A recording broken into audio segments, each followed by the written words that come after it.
안녕하십니까? 오늘 붓다파워 문을 열겠습니다. 여기저기서 사는 게 팍팍하다는 소리가 심심치 않게 들리고 있습니다. 또 인심이 칼날보다 무섭다는 호소는 또 어떻고요?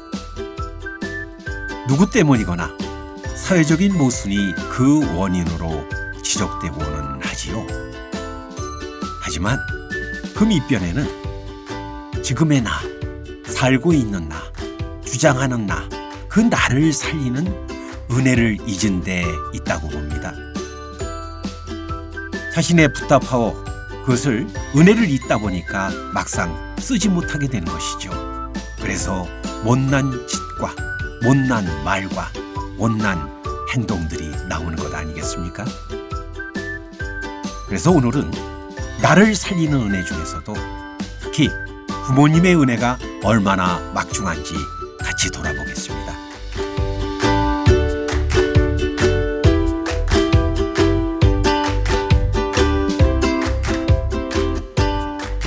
한자 말입니다마는 어버이가 자식을 향한 마음을 담은 한자가 친할 친자입니다. 그리고 어버이를 향한 자식의 마음을 담은 것이 효라고 하지요. 그러면 그 친과 효를 조금 상세하게 들여다볼까요? 친자를 파자하면요. 나무에 올라서 설립자가 됩니다. 나무에 올라서 아들이 돌아올 길을 하염없이 바라본다. 볼견자가 옆에 들어가죠. 즉, 자식을 기다리는 부모의 간절한 마음을 뜻하고 있습니다. 그리고 효는 자식이 늙으신 어버이, 늙을 노자라 이것을 업고 있는 형상이니까 이미 그 뜻이 밝혀졌죠. 알고 보면요. 서로가 사랑 속에서 그 마음을 담아서 그리워하고 그것을 섬기는 그것을 친과 효로 우리는 옛부터 풀어왔습니다. 이에 얽힌 얘기 하나 들려드릴까요? 어느 날 임금이요. 시정이 어떻게 돌아가나 궁금해가지고 스스로 미복을 하고 이제 백성들 사이에 들어갔습니다. 거리를 걷고 있는데 그때 복장과 모든 행동 거지는 일반인과 같았겠죠. 몰래 도성을 순시하고 있었는데 어느 골목길을 들어서니까 문득 창문에 불이 환하게 밝혀진 게 아니겠습니까? 그러다 보니까 거기를 들여다보게 되겠죠. 마침 그 창문이 열려 있었다고 하죠. 그래서 그 방 안까지 들여다보게 된 임금은 도무지 이해할 수 없는 광경을 목도합니다. 이리저리 고개를 갸웃거리지만 이해가 안 됩니다. 그 광경은 이렇습니다. 방 안에는 머리가 허연 노인이 앉아 있었는데요. 그 앞에 술과 안주가 놓여 있고 노인은 술과 안주를 먹지 않으면서 두 손으로 낯을 가린 채 하염없이 눈물을 흘리고 있던 것입니다. 어찌 이상하죠? 게다가 더 이상한 게 노인 앞에 있는 젊은 사내와 머리 깎은 비구니가 서서는 덩실덩실 춤을 추고 있었던 겁니다. 상당히 기괴한 장면입니다. 사내는 상복을 입은 채 노인 앞에 앉아 흥겹게 손뼉을 치면서 노래를 불렀는데 그 노래 내용이요. 기록에 보면 만수가라고 합니다. 오래 사십시오라는 노래죠. 비구니는 가만히 있지 않았습니다. 그 남자가 만수가를 부를 때 그 가락에 맞춰서 덩실덩실 춤을 추고 있었던 것입니다. 도저히 이해가 안 가지요. 이상합니다. 임금이 뒤를 따르던 신하에게 나지막한 목소리로 물었습니다. 여보게, 도대체 방 안에서 무슨 일이 벌어지고 있는 게야? 이 신하는 알 수 있었을까요? 도저히 모르죠. 그런데 눈치 빠른 임금이 그 곡조를 사뭇 눈치채게 됩니다. 그래서 살인문 앞으로 다가가 주인장을 불렀지요. 이윽고 노인이 나와서 살인문을 열자 임금이 말합니다. 저는 지나가는 길손이올시다. 그런데 방 안에서 노래 부르는 소리가 들려 무슨 영문인가 싶어 잠시 들렀소이다. 노인은 그 손님을 곧 알아차리고 임금인데 그 손님을 방 안으로 모시지요. 마땅히 음식과 술이 있으니 한 잔 드시고 가시지요. 그렇죠. 우리들의 옛 인심이 본래 그랬지 않습니까? 남 모르는 사람도 와서 잠시 들리게 되면은 차 안이 많고 적거나 또 그것이 화려하고 못하고를 떠나서 있는 정성껏 같이 놀아 먹었지 않습니까? 그러고서 그 안에서 많은 좌담을 또 나누기도 하지요. 아무튼 노인을 따라 방 안으로 들어선 임금입니다. 임금이 궁금증을 참지 못해 묻습니다. 무슨 연유로 노인은 울고 있고 상주는 노래하며 여성은 춤을 춥니까? 상당히 묻기 민망하지만 물을 수밖에 없었습니다. 그러니까 노인은 금세 눈물을 흘립니다. 그리고 간신히 대답합니다. 저희 집안은 대대로 가난하게 살았는데 자손에게는 늘 충효를 가르쳤습니다. 1년 전 저의 늙은 처가 병으로 죽었는데 그 후부터 저는 아들과 며느리의 의지에 살고 있었죠. 그런데 이 아들과 며느리가 얼마나 효성스러운지 아들은 늘 글을 읽으면서 문안드리고 며느리는 배를 짜서 살림에 보태고 있습니다. 아니 그럼 상복을 입은 사람과 머리를 깎은 여성이 아들 내외란 말이오? 임금이 말했습니다. 노인이 대답합니다. 맞습니다. 왕이 다시 묻죠. 그럼 며느리는 왜 머리를 깎았소? 노인이 간신히 대답합니다. 들어보십시오. 사실 오늘은 이 늙은이의 회갑날입니다. 하지만 집안 형편이 어려워 잔치상을 마련할 수 없었습니다. 잠깐, 여러분들 지금 회갑 되시는 분들 생각하기에 아니 무슨 어린 것이 이런 얘기하나 이렇게 되는 인심이지만 듣는 많은 청취자분들의 옛 시절을 생각해보면 예전 그 회갑하면 얼마나 큰 행사입니까?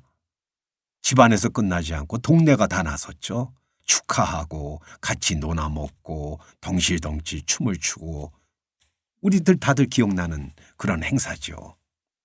그러니까 한 사람에게 있어 회갑이라는 것은 자기 삶을 가름하는 일종의 전환기죠. 그래서 돈이 있거나 없거나를 가리지 않고 회갑연을 그렇게 크게 열었던 겁니다.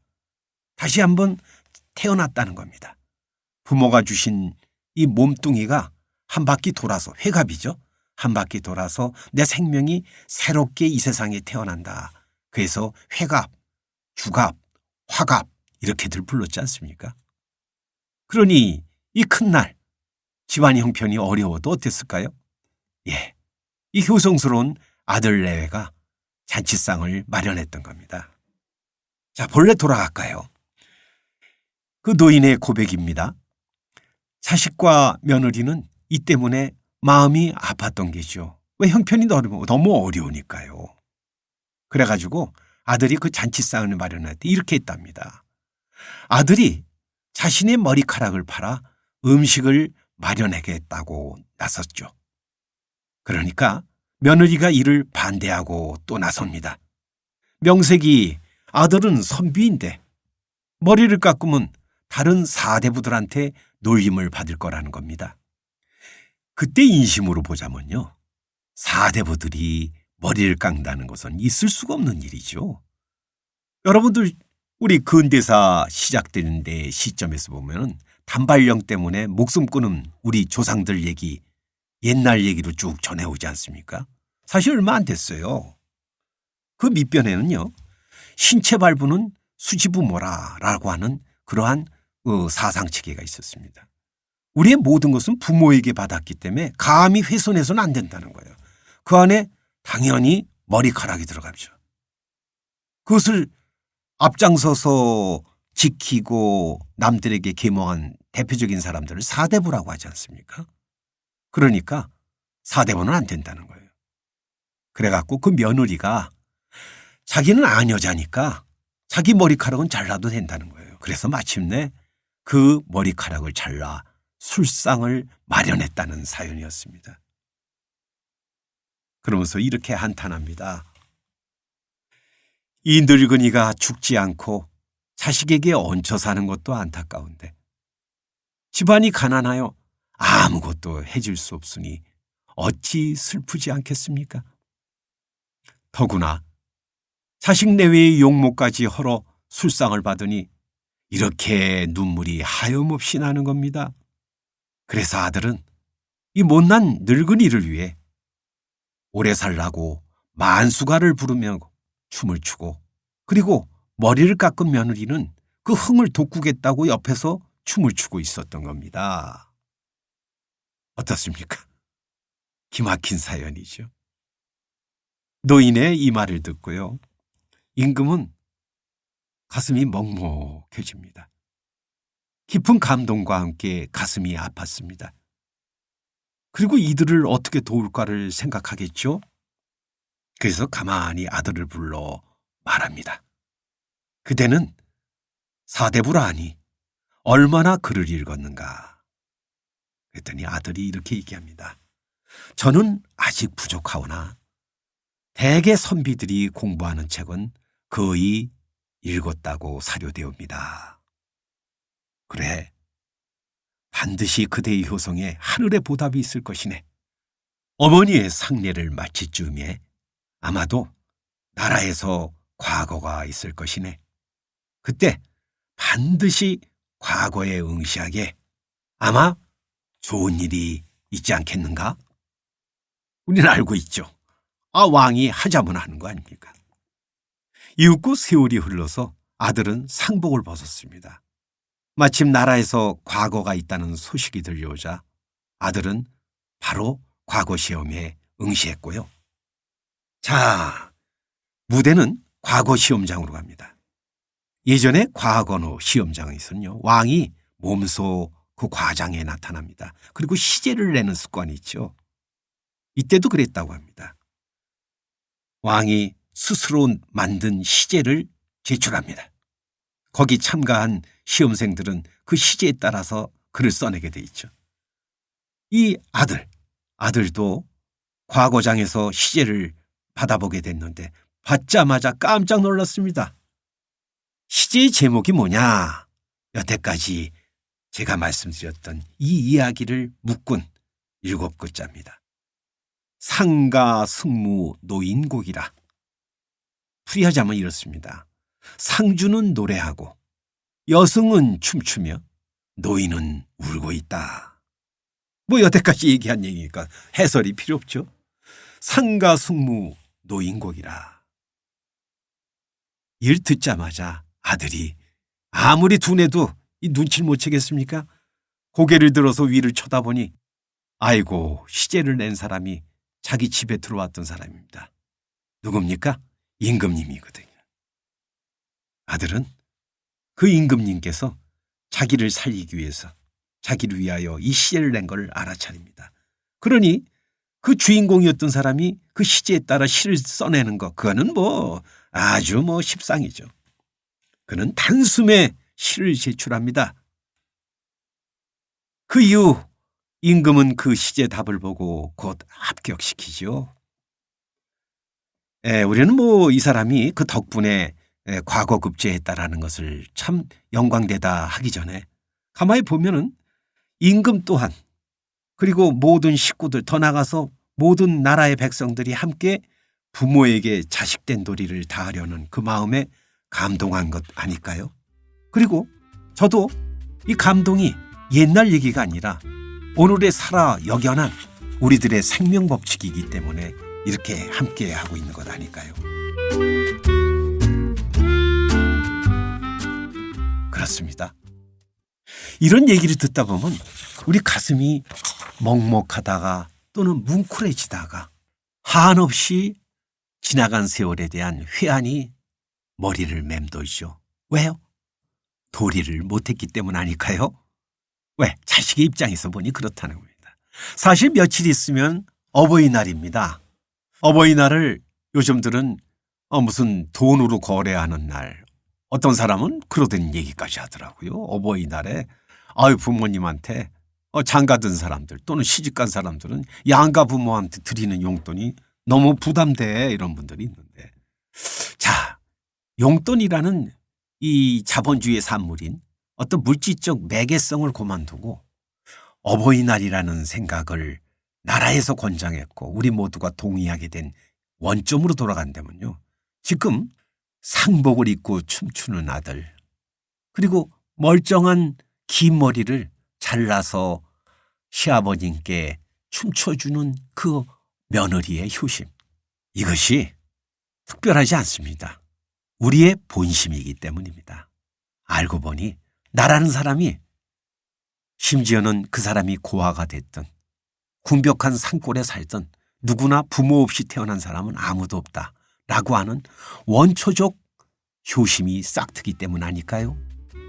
뭐 거창한 효심이란 말을 안 해도 좋습니다. 사람답게 산다는 것, 은혜에 대한 미안함, 이런 마음이 아닐까요?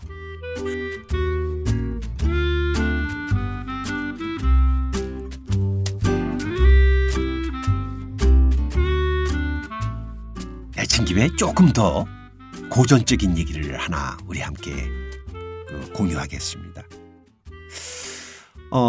부모님의 은혜가 한량없다는 얘기들 많이 합니다. 그 속에서 이것을 극대화하는 경전들이 나타나게 됩니다. 예전 얘기입니다만 육아에서는 효경이라는 경전이 등장을 하고 불교에서는 부모 은중경이라고 하는 경전이 등장하는데 내용은 뭐 크게 다르진 않은 것 같아요. 거기에 대한 상세한 해설을 하자는 게 아니고요. 부모님의 은혜가 얼마나 한량없고 큰지 도저히 그것을 갚을 수가 없다. 그리고 그것을 짐작하려고 해도 그 깊이를 알 수가 없다. 아무튼 그럼에도 불구하고 나는 부모님의 은혜 덕분에 태어났고 살고 있고 살아갈 것이다. 이러한 원초점에 대한 얘기를 이 부모 은중경에서 특히 하고 있습니다. 그 내용을 좀 살펴보겠습니다. 그 시작은요, 사뭇 충격적입니다. 부처님이요, 많은 그 제자들과 함께 길을 가고 계셨습니다. 길을 가면서 사람들과 대화를 하고 그 안에서 삶을 갖다가 살아가는 모습들을 목격하고 계시는데 가다가요, 언덕배기 있는 데서 한 무더기의 뼈를 발견합니다. 기록에는 산같이 쌓였다고 합니다. 그럼 우리는 어떻습니까? 많은 경우 그 공동묘지의 터라든가 뭐 이렇게 하면서 불길하게 생각을 할 텐데 부처님은요, 갑자기 그 무더기 뼈를 향해서 달려가십니다. 그러고선 온 몸을 던져서 예를 올렸죠. 오체투지를 했다 그런 건데 절을 합니다. 그러면서 이렇게 말씀하십니다. 너희는 이 뼈 무더기를 둘로 나누어 보아라. 만일 남자의 것이라면 희고 무거울 것이며 여인의 뼈라면 검고 가벼울 것이다. 남자라면 편하게 지냈을 것이기에 그 뼈가 희고 무겁겠지만 여인은 아들, 딸 낳을 때마다 서말 서대의 피를 흘리고 8섬 너말이나 되는 흰젖을 먹이는 까닭에 뼈가 가볍고 검은 것이니라. 물론 남자분들이 듣기에 조금 여자분들, 즉 엄마만 너무 극대하냐, 아빠도 고생했다 이렇게 생각할지 모르는데 그렇게 뭐 성별을 떠나서요, 부모님이 나를 낳으실 때의 과정을 한번 떠올렸으면 좋겠습니다. 그러고 나서 대표적으로 이제 어머니의 상태를 이렇게 말씀합니다. 그 출산함에 있어서 어머니의 아기집을 깨뜨리고 심장과 간을 움켜쥐며 골반을 힘주어 밟고 서서 버티는 것, 그것이 어머니로 하여금 1,000개의 칼로 배를 쑤시고 1만 개의 칼로 심장을 저미는 엄청난 고통을 주고 태어나는 게 바로 자식이다. 우리들입니다. 나, 너, 우리들입니다. 이렇게 말씀드리다 보니까 우리는 내 부모, 특정한 부모님만 떠올리실지 모르겠는데 모든 생명이요, 몸을 받아서 태어난다는 과정은 참으로 위대한 과정입니다. 실로 모든 생명은요, 사실 이렇게 내 윗대인, 시간적으로 윗대인 수직적인 탄생만 있는 게 아닙니다. 수직적인 탄생과 더불어서 수평적인 탄생도 동시에 일어나거든요. 예를 들면요, 한 사람이 태어난 걸 한번 볼까요? 한 사람을 태어남만 우리는 목도합니다. 산부인과 가면은 번호표가 있어요. 그리고 그 아이만 주목하는데 과연 그럴까요? 오히려 영화 얘기를 하나 우리 생각해 보면 좋을 것 같습니다. 예전에 영화 중에 나자리노라고 하는 영화 보신 분 계신가요? 그 주제곡이 더 유명했죠. When a child is born. 한 아이가 태어난다는 것은 그 유명한 시가 이 노래의 주제곡이 됐습니다. 한 아이가 태어난다는 것은 그 한 아이에게 집중된 우주가 태어난다는 그런 멋진 설명이 거의 있거든요. 실체가 그렇습니다. 우리 남의 얘기는 그만하고 내가 태어난다는 것을 한번 상정해 보실까요? 내가 태어날 때 우리는요, 내라는 사람이 본래부터 김씨, 박씨, 이씨라고 태어났는데 그게 아니고 나는 태어나서 보니 김씨, 이씨, 박씨가 되는 겁니다. 이 말을 거슬러 올라가면요, 내 위에는 나를 말미케 하는 부모님이 계십니다. 근데 부모님은 내 부모님이실까요? 동시에 어떤 분의 자식입니다. 자식이 하면 친가로 올라가서 할아버지, 할머니의 아드님이고 외가로 가서 외할아버지, 외할머니의 따님입니다. 그러면 외할아버지, 외할머니는 또 외할아버지, 외할머니로 끝날까요? 그 위에 또 증조가 계십니다. 다시 말하면요, 내 위에 이의 연승으로 부모 위에 또 부모 하면서 역삼각형 형태로 쭉 이 탄생의 위로다가 버티고 계신 겁니다. 그분들의 정점이 누구냐? 삼각형으로 얘기해서요, 삼각형 꼭지점을 뒤집으면 바로 그게 납니다. 못한 얘기지만 우리 10대조 할아버지가 살아온 목적이 뭐였을까? 내 기준에서 보면요, 나를 낳기 위해서입니다. 참 우습지만요, 또 우리 8대조 할머니가 그 고생을 하시면서 부엌일 하시고 열심히 살아오신 내력이 뭘까? 나 하나 낳기 위해서였어요. 그 수많은 생명 에너지가요, 나로 집중됐다는 겁니다.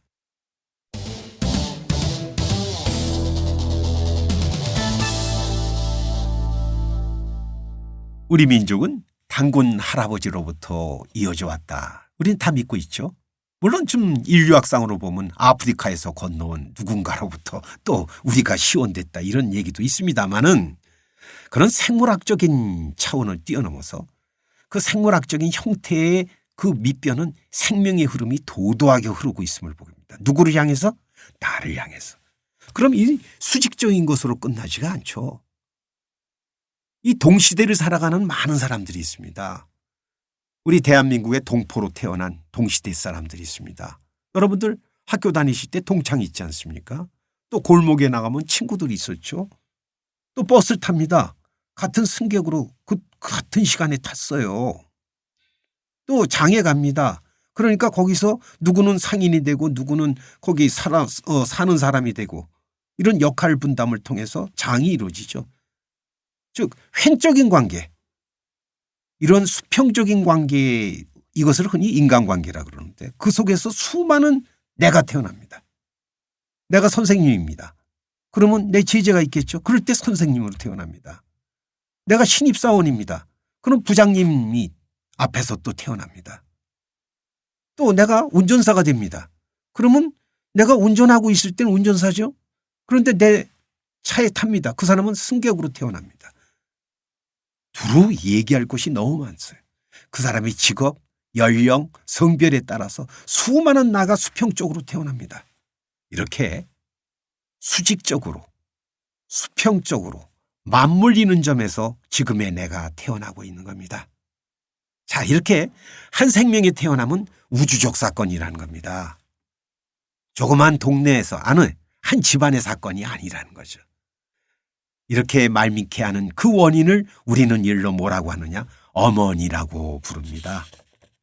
그렇기 때문에 이 어머니는요, 사실 성별을 뛰어넘는다고 봐요. 남녀의 문제가 아니에요. 그래서 서양의 어느 문학가는 이렇게 얘기하죠. 여자는 약하다. 그러나 어머니는 강하다. 왜? 어머니는 모든 자식을 태어나게 하니까. 아까 말씀드리다가 중간에 이 생명이 태어남의 자리를 잠깐 말씀드렸는데요. 그 부모 운중경에서는요. 그 어머니, 나를 태어나게 하는 모든 수직적, 수평적 원인 자리를 이렇게 말씀하고 있습니다. 당신은 어땠을까? 그 생명을 주심에 있어서 어떻게 주셨을까? 10가지 은혜를 말씀합니다. 들어보시겠어요? 10달 동안 온 생명을 바쳐 배 안에 자식을 품고 지켜주며 죽음을 각오한 고통 속에서 아기를 낳는다. 출산 후에는 평생 자식 걱정에 노심초사하며 쓴 것은 삼키고 단 것만 골라 먹인다. 마른 자리만 골라 자식을 눕히며 8섬 섬 아래 젖을 먹여 기르고 손발이 닳도록 보살핀다. 자식이 집을 나서면 걱정 속에서 기다리며 자식을 위해서라면 나쁜 짓도 마다하지 않고 숨이 다하도록 자식 연민을 버리지 못한다. 예, 이렇게 좀 길지만 10가지의 은혜를 말씀드렸는데요. 아무리 생각해도 나눠서는 어떻게 그리고 얼마만큼 이 은혜를 갚을 수 있을까? 그 깊이와 넓이를 짐작도 못합니다. 참 죄송할 뿐이죠. 그런데 부모 운중경은 이렇게 분명히 말씀합니다. 어떤 사람이 왼쪽 어깨에 아버지를 모시고 오른쪽 어깨에 어머니를 모시고 피부가 닳아서 뼈에 이르고 뼈가 닳아서 골수에 미치도록 수미산을 100,000번 돌더라도 부모님의 은혜는 갚을 수 없느니라. 예, 이렇게 어머니 은혜 그리고 아버님의 은혜, 우리 모든 조상들의 은혜, 생명의 은혜를 따지다 보니까 어린 시절 학교에서 많이 불렀던 노래 떠오르지 않습니까? 어머니의 마음. 그 어머니의 마음을 지으신 분이 70년대에 기억하시는 분이 계실지 몰라요. 자기 스스로를 국보라고 하셨던 분인데 참 박학하셨죠. 영문학자였고 또 이두문자에 대가셨죠. 그리고 아주 불교 철학에 밝으셨던 참 다재다능하셨던 양주동 박사라고 계십니다. 그분의 작시거든요. 이분이 어느 날 어머니를 떠올리고 있었는데 그때 제가 조금 아까 소개해드렸던 부모 운중경을 모시다가 그 감흥을 모아서 쓴 글이 아시다시피 어머니의 마음입니다. 지금도 어린이부터 장년에 이르기까지 누구에게나 애창되고 있죠. 특히 5월 8일 어버이날에는 기념식장은 물론 모든 가정에서 널리 불리고 있지 않습니까? 그 노랫말 한번 들어보실까요? 노래는 좀 섭섭합니다만 여러분들이 짐작해 보시고요. 그 이응열 씨의 작곡인데 내용은 이렇습니다. 나실제 괴로움 다 잊으시고 기르실제 밤낮으로 애쓰는 마음 진자리 마른 자리 갈아 뉘시며 손발이 다 닳도록 고생하시네. 하늘 아래 그 무엇이 넓다 하리요. 어머님의 희생은 가히 없어라. 예, 그래서인지 어머니에 대한 찬탄가가 많죠. 영국 사람들도 그런 얘기를 하더라고요. 물론 특정한 사람의 얘기겠습니다만 영어에서 가장 아름다운 단어가 있다. 마더다. 또는 이런 얘기도 있습니다. 세상에서 가장 위대한 이름이 뭐냐? 어머니다. 그래서 이것은 제가 아까 성별을 뛰어넘고 특정한 어머니를 뛰어넘는 그 위대한 어머니, 우리 생명의 근원을 뜻한다고 말씀드렸습니다. 이렇게 어머니, 아버님, 그리고 또 우리 조상님네들, 그리고 우리 수평적으로 맺고 있는 수많은 스승과 제자와 또는 우리 동료와 벗들과 이 은혜 속에서 내가 살아가고 있지 않습니까? 덕분에 살아간다는 말이 이겁니다. 우리 붓다파오가 시작하는 초두에 심청이 기억나시죠? 그때 심청이를 키우고 있던 신봉사가 동네 방네 쫓아다니면서 무슨 걸 했죠? 네. 그 어린 심청이를 키우기 위해서 자기는 젖이 안 나오니까 젖동량을 다녔죠. 예. 젖동량을 해서 살아온 게 납니다. 어머니로 대표되는 모든 생명들이 저에게 생명력을 주셨습니다.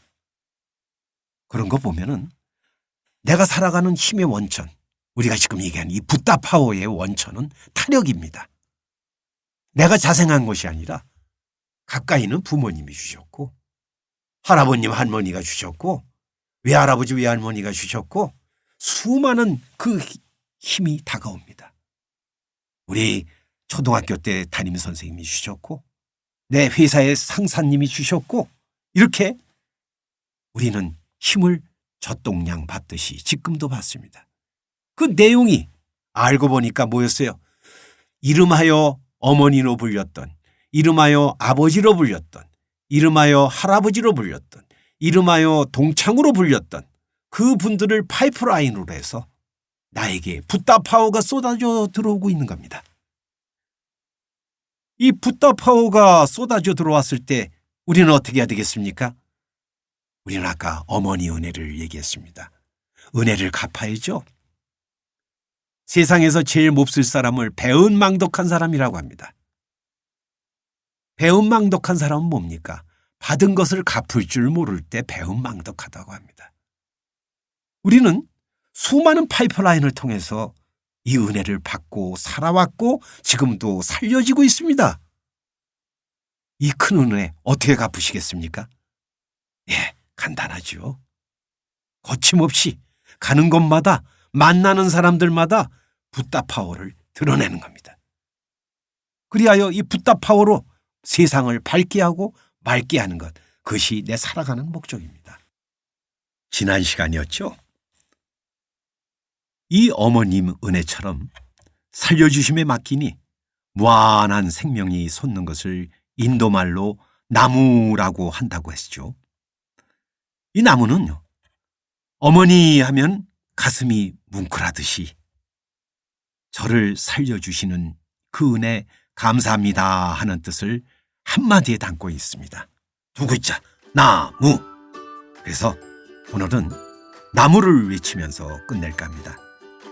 나무 붓다파오 하면서 이 기쁜 소식 들으니 얼마나 감사하겠습니까?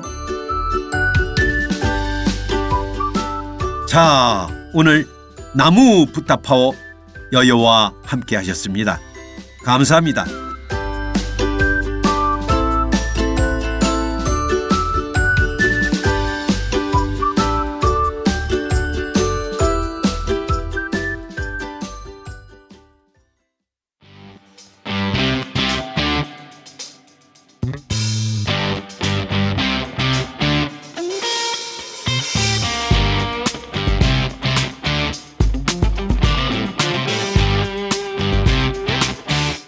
여기는 수카바트 라디오 교육 채널입니다.